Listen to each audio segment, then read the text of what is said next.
春天一到天气也就转眼间暖和起来了。而熟悉这几年我国西部边境方向态势的人都知道，天气转暖就意味着印度军队要开始进入更加活跃的状态。毕竟印度那边基础设施建设能力和水平比较差，天冷的时候很多地方人员给养送不上去，而暖和之后就能增加兵力部署，投入更多重装备，积极准备新的军事冒险行动了。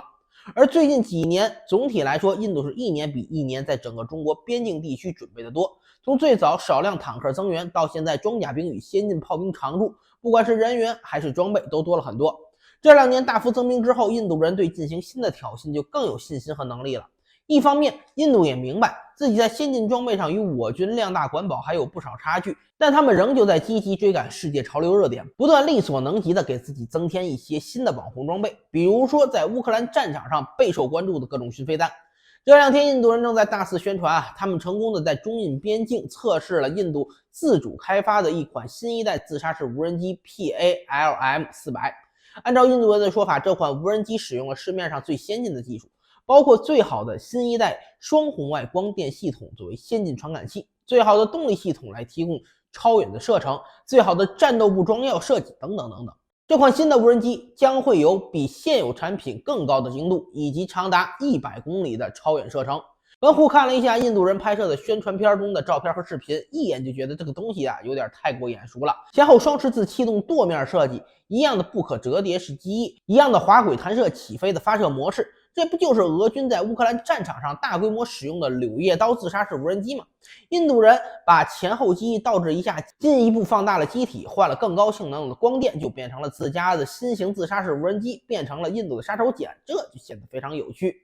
再看一眼这个所谓的印度军工企业，查一下发现他们是与以色列进行合资并进行技术引进而来的，要不然说还是印度人有眼光以色列无人机技术先进，那是全世界公认的，尤其是小型无人机，更可以说是全世界的老师。我军不少无人机起步也是从以色列的哈比开始学起的，而柳叶刀又可以被称之为当代自杀式无人机里面的明星产品，是在实战当中充分证明自己价值的，也是全世界自杀式无人机当中战果最多的一个。印度人上来就找了2个最好的学习目标，用2个巡飞弹领域的标杆作为自己的杀手锏装备参考，以更加先进的以色列技术来研制自己的印度版柳叶刀。那按照印度人的想法，这性能还差得了吗？所以印度对这款新型装备的期待也非常高，认为这么一个航程远、传感器先进、精度又高的巡飞弹，将会在很大程度上帮助印军改善在面对我军时候的态势，能够帮助印度执行纵深侦察、情报收集、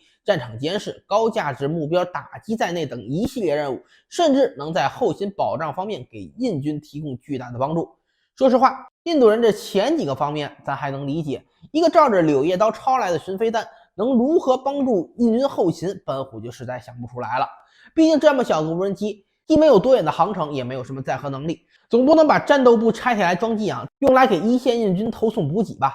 而且8片弹翼加1个弹体，还要算上电池和发动机，既不小也不轻，对后勤卡车的占用还是非常大的。非要说个能解释得通的缘由呢，可能就是靠着更远的射程，不用运最后1公里，能节省些卡车，少修一些路，布置在有效射程内更远的地方，让运输部队少跑一些。再加上精度更高，可以省下一些弹药能够自查自打，省下更多的炮兵支援装备。但是纯说这几样的话，确实也能给印军不小的帮助。毕竟印度的道路越往接触线那是越少的，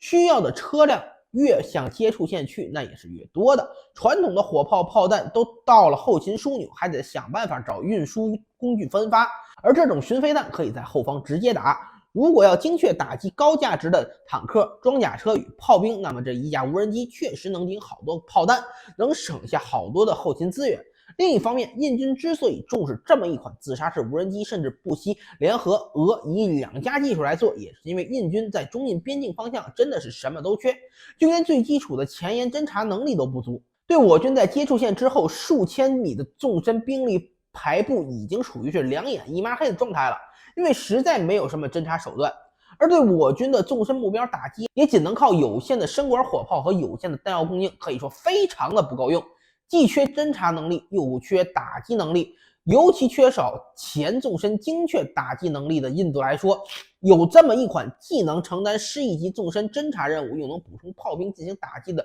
多能兵器，确实能成一局杀手锏。唯一可惜的是，就是他们找错针对对象了，以至于到了班门弄斧的地步。论做各种类型无人机，中国说第二，没人好意思说第一。就单说巡飞弹这个类别，从单兵到印度人这种中型轨道发射式，再到车载集群式，印度人见过的没见过的，我们哪种没有？印度人还要把这种东西当成精确打击宝贝上使用的，我们都能架在装甲车底盘上，直接放到一线部队当消耗品。让印度人体验一下小小的60架自杀式无人机飞越头顶的震撼。